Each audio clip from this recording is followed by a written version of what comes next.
we were having a conversation, Germani and I, and we were talking about how like we essentially wear masks. Yeah. Like it's hard to just fully show up because of the mask that we're wearing.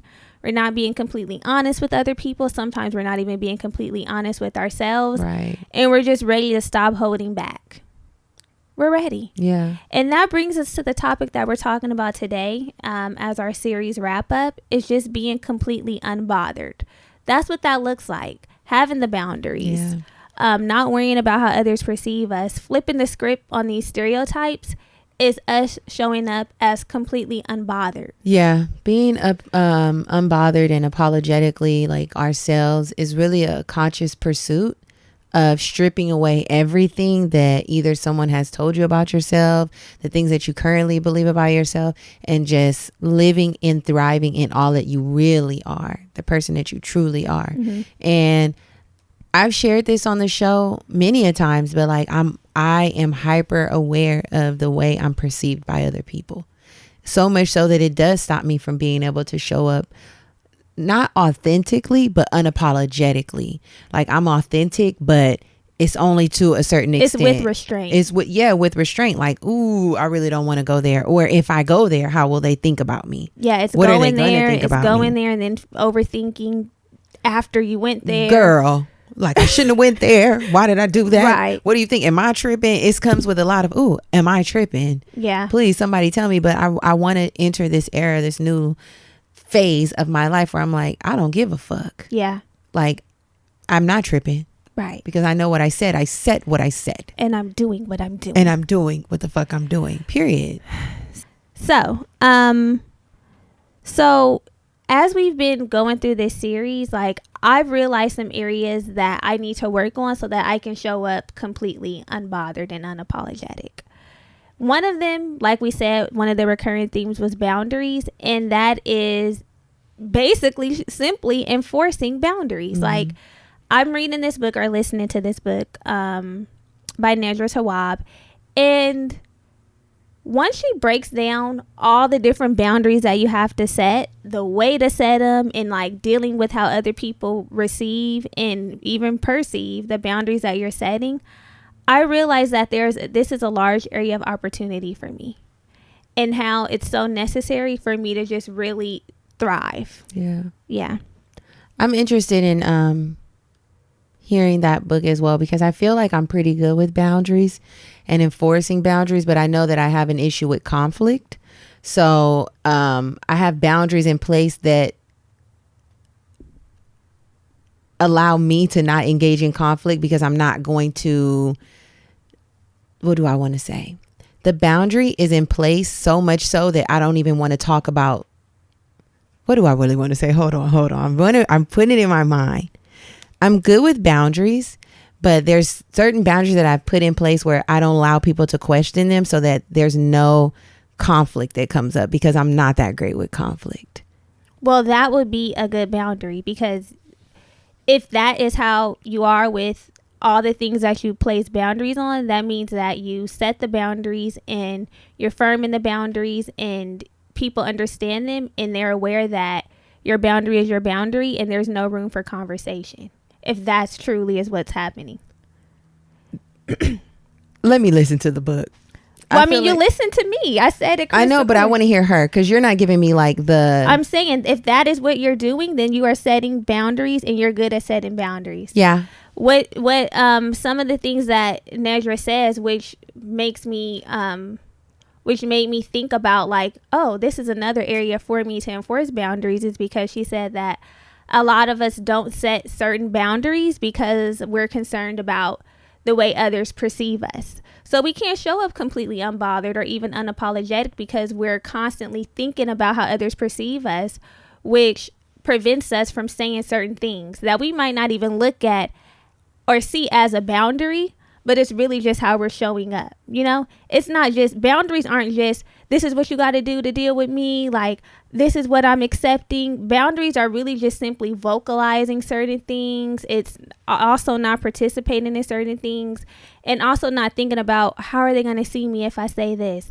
What if I don't want to keep engaging in this conversation? What if I tell somebody I don't want to talk about that. You and know, that's what I need to work on. We stay in. It's not just like staying in a relationship or right. It's really like literally saying, you know what, I don't have the capacity for this right now. Or even one that she really talked about was that really clicked for me, even in recent interactions. And I know you're gonna know what I'm talking about. Is people that overshare.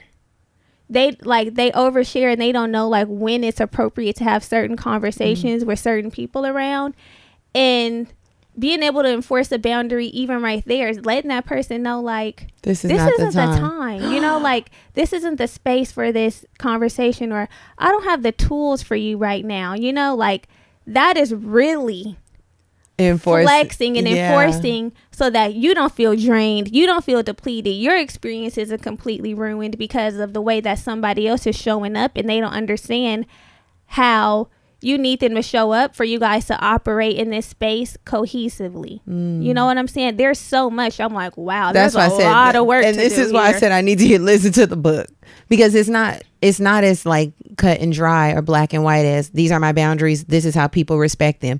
It's layers to it. So although you shared, you're getting a lot out of just her very detailed explanation of what boundaries are, and I feel like I could benefit too from like hearing that, not just the general overview. I think you could. Yeah. And in efforts to show up completely unbothered, I think that that's helping me, because it's giving me the power or the knowledge to operate, because it is hard. Like it is some confrontation that takes place. You know, when you're internally and externally. Like once you say to people, hey, dirty. Once you have to say to someone like, you know what, that was, you don't know what's going to come from the other side. I know. You just don't know what's going to come from the other side. I know. But it'll do us good in the end. And like I said earlier, I'm ready to flip the script and just show up as who I am, because we only get one life, right? And we tiptoe through so much. And I'm tired. I'm tired of tiptoeing. I want to stomp. Right. Cue the Kirk Franklin. I'm ready. Put it right there. I'm ready to stop. So I'm right there with you. It's really hard to be alive. It's hard, y'all. It's hard to live a full life, work through your trauma, work through your shadows, be compassionate, be empathetic, be yourself, be authentic. Damn. It takes a lot of intentionality, a lot of mindfulness, a lot of assertiveness too. Assertiveness. I don't think we take into consideration how much fervor that we need and like assertiveness to go forth with attacking all of our either goals, right? The things that we feel like we can only have that sort of like zeal for goal setting and like, oh, I'm checking this off my list, I'm doing that. But it's like we have to have that same passion, intensity for every area of our life. Boundaries, my relationships, corporately, business, everything takes a lot of energy, intense energy. It does. You know? It does. So yeah, we're going to get into it. Okay, y'all. So let's get a little bit more real about how we feel about becoming completely unbothered in this era.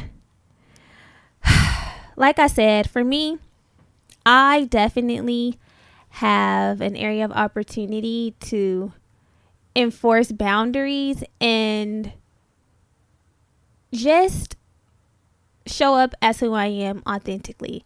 I used to think that I had strong boundaries because I'm very direct. I feel like I'm okay with that.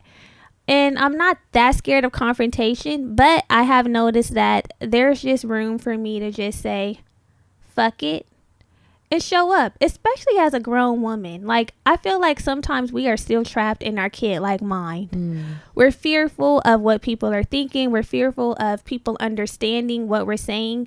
I know we don't want to be misunderstood, but I know I'm articulate. I know that I can explain myself. If people don't understand me, most times they're probably choosing to misunderstand. And we do need to take that into account. Sometimes it's not that we're not explaining ourselves well. Sometimes people want to misunderstand you because they don't want to have to change their behavior. They don't want to accept you as you're showing up now because maybe it pushes back on them.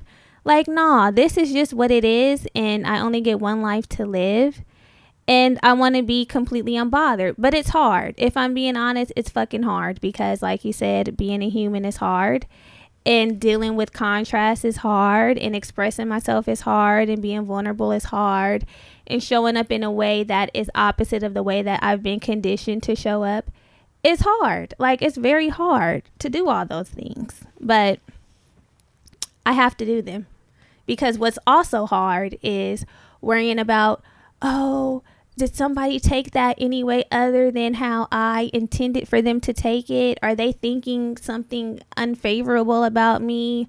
Do they think that I'm mean or difficult, even though I know I'm not mean or difficult? This is just how I choose to do things. Those things are hard too. It's all fucking hard. I just need to figure out which way I want to go with it. Which hard route you're going to go. Which way do I want to go with it? Yeah. Like, come on. Yeah. Living to please others is dead. Like, it's dead. And like I said again with this book that I keep bringing up, she talks about boundaries in such a layered way that it adds some nuance. It broadens my perspective, because boundaries are not black and white. Like, there's emotional boundaries, there's mental boundaries, there's physical boundaries, there's material boundaries, and I can identify multiple situations where people have been pushing their feelings on me, wanting me to react a certain way to things, and it's like, that's not my burden to carry. Like, that's yours. And setting a boundary is clearly communicating that I can't show up in that way. Don't expect me to show up in that way. This is the way I show up, and if that doesn't work for you, then maybe I don't work for you. Period.